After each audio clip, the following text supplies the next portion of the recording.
Hello à tous, analyse de Bit&Sort, Tao USDT 49e en top market cap, c'est une crypto qui a été très demandée jusqu'ici, donc je vous fais l'analyse aujourd'hui. Je pense que ça va en rendre plus d'un heureux.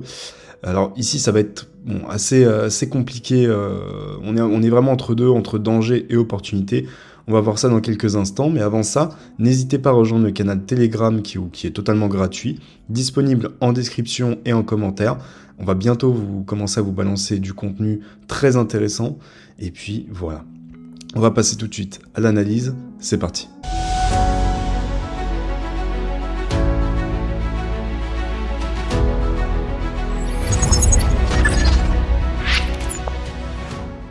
On se retrouve du coup sur la charte de Tao USDT. Alors ici, bon, très clairement, on distingue une distribution qui s'est faite au top, d'accord, pendant que tout le monde était en train de FOMO. La débilité était présente et donc tout le monde s'est fait arracher. Ce qui est totalement normal finalement et c'est ce que je vous préviens à chaque fois. De faire attention, quand il y a de l'émotion, il y a souvent de la distribution qui se met en place. Ok, donc voilà, mon Tao n'y a pas rééchappé. C'est une crypto qui est récente hein, quand même. 2023 il me semble, ouais 2023, donc crypto récente. Donc, grosso modo on n'a pas d'historique pour se baser sur des targets précises. Maintenant ici on peut quand même essayer de voir un petit peu ce qui peut se passer pour Tao et s'il y en a qui veulent essayer de placer, de tenter le coup sur cette crypto là, voir les différentes possibilités. Alors donc ici vous voyez très bien qu'on est en train de descendre petit à petit, que le momentum n'est pas surpuissant, que contrairement finalement à ce qu'on a eu sur Injective, alors INJ, hop, si je vous le mets là, vous allez voir hein, la différence de momentum qui est quand même différente, hein, voilà. Très clairement ici, là, c'est tranquille. Ça baisse, ça baisse, ça baisse, ça me rappelle un petit peu l'action GameStop en fait qui baissait comme ça, baissait. Et derrière, on a eu une accélération qui est venue chercher finalement tous les vendeurs à découvert qui sont présents ici. Hein. Il ne faut pas être un génie pour savoir qu'il y a énormément de stops qui s'accumulent au fur et à mesure des descentes, d'accord ? Donc ça, finalement, ça va finir par venir se faire chercher un jour ou l'autre, d'accord ? Donc les vendeurs à découvert, faites attention, prenez vos profits. N'essayez pas de short ça jusqu'à 0 parce que ça ne risque pas d'arriver. En tout cas, c'est très rare et ce serait un petit peu misé sur un Black Swan ou quelque chose qui n'arrive pratiquement jamais. D'accord ? Donc prenez des profits au fur et à mesure, les vendeurs.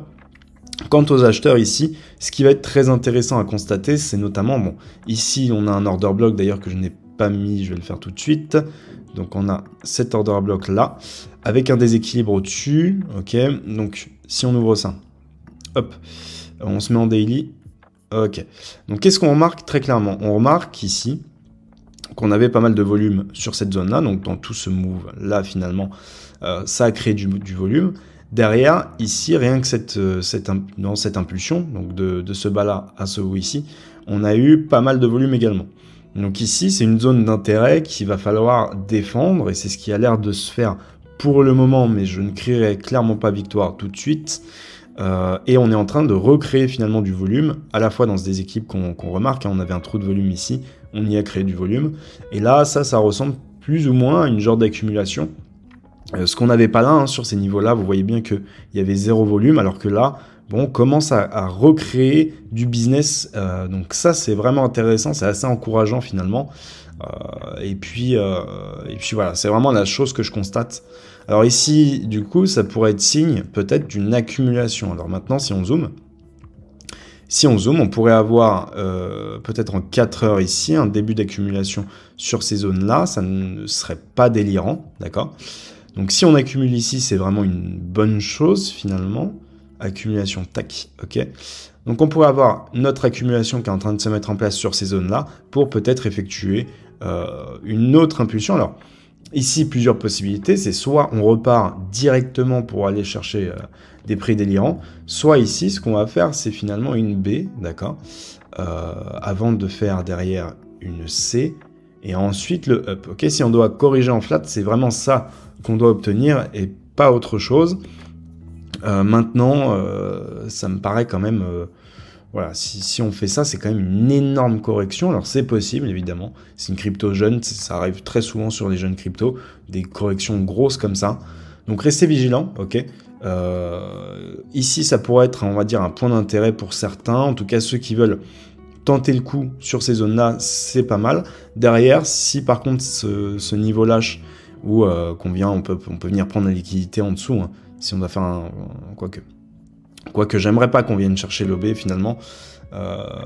Ça, j'aimerais pas par contre. Cependant, ici, on voit que bah, la prochaine zone d'intérêt finalement se situe aux alentours des 150 $. Et le dernier finalement se situe aux 100 $. Ok, donc à voir. On a nos différentes zones de backup si jamais ça continue à drop. Donc là, grosso modo, hein, si ça continue à suivre un petit peu le Bitcoin, étant donné que le Bitcoin est baissier, j'espère que Tao va pas spécialement se prendre encore un gros drop, parce que le Bitcoin, là, vu le setup qu'il donne, personnellement, je pourrais partir sur ce scénario-là. Donc si on obtient un moins 12% sur le Bitcoin, Tao risque de trembler. Donc à voir. À voir ici, en tout cas, peut-être qu'il se décorrélera hein, du Bitcoin, c'est une possibilité, mais ça reste quand même minime, sachant que l'alt season n'a pas commencé. Donc voilà, on a les différentes zones d'intérêt, on fait très attention. Ici, on a de la liquidité, hein, cette zone-là, sous le order block finalement, qu'on a tracé ici. Donc c'est totalement possible qu'on vienne les chercher. D'accord? On peut venir chercher ce lot-là avant de repartir, c'est une possibilité aussi. Donc vigilance sur Tao. On peut totalement repartir, d'accord? Mais voilà, ça craint quand même. Ça craint quand même. La seule chose qui est intéressante ici, c'est vraiment cette bougie-là en daily qui est en train de se faire ravaler. Maintenant, en weekly, on est quand même assez loin. Hein. On est quand même assez loin. Pour l'instant, il n'y a rien de particulier. En weekly, ce qu'on veut voir à la limite, c'est qu'on fasse ça et qu'on reparte un petit peu en haut. Si on a quelque chose comme ça, ça pourrait être peut-être un petit peu plus intéressant pour avoir une continuation haussière derrière. Mais pour l'instant, pas de gros signaux en weekly. Mais en daily, ok, ça peut être intéressant. Et en 4 heures, évidemment, si on a une accumulation, ça peut être également intéressant. Mais en tout cas, on a les signes d'une accumulation, en tout cas, très clairement sur ces zones. Est-ce que ça va être le cas?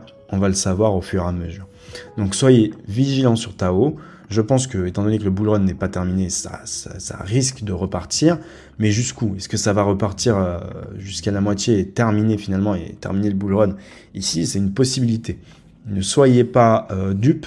Ok, les cryptos, ça marche comme ça, peu importe le projet qu'il y a derrière, ça peut être le meilleur narratif du monde, et bah derrière, vous avez finalement des impulsions comme ceci. Et fin du bull run, et c'est ensuite qu'on ira péter le top.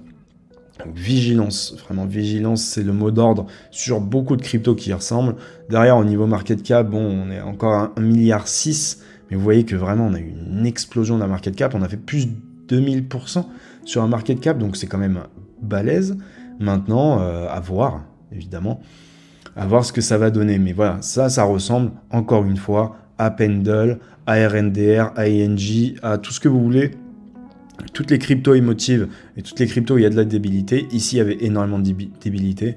Et au final, qui a eu le dessus, c'est les vendeurs à découvert. Okay, et ceux qui distribuaient sur ces zones-là. Donc vigilance, ok, vigilance. Et puis voilà, c'est tout ce que j'ai à vous dire sur Tao. Pour l'instant, personnellement, je vais attendre que la structure se développe. Je vais attendre des setups, même en wave plutôt, en interne, ok, peut-être en 4 heures. Si j'ai des setups intéressants, là, pourquoi pas tenter quelque chose. Mais honnêtement, Tao, voilà. Je ne miserai pas tant que je n'ai pas quelque chose de clair. Pour l'instant, il n'y a rien de concret. Donc, pour ma part, mon mot d'ordre personnel, c'est patience. Et on va attendre que la structure se développe. Et puis, voilà. J'espère que cette vidéo vous aura quand même un petit peu aiguillé. Je sais qu'il y en a beaucoup qui vous disent que ça y est, Tao c'est mort, ou d'autres qui vous disent que Tao c'est to the moon. Donc restez rationnel, dites-vous que si il y a les deux extrêmes, vous soyez un petit peu au milieu, ok, et puis tout se passera bien. Voilà, c'est tout pour Tao. En tout cas, faites attention à vous sur les marchés financiers. À la prochaine. Ciao.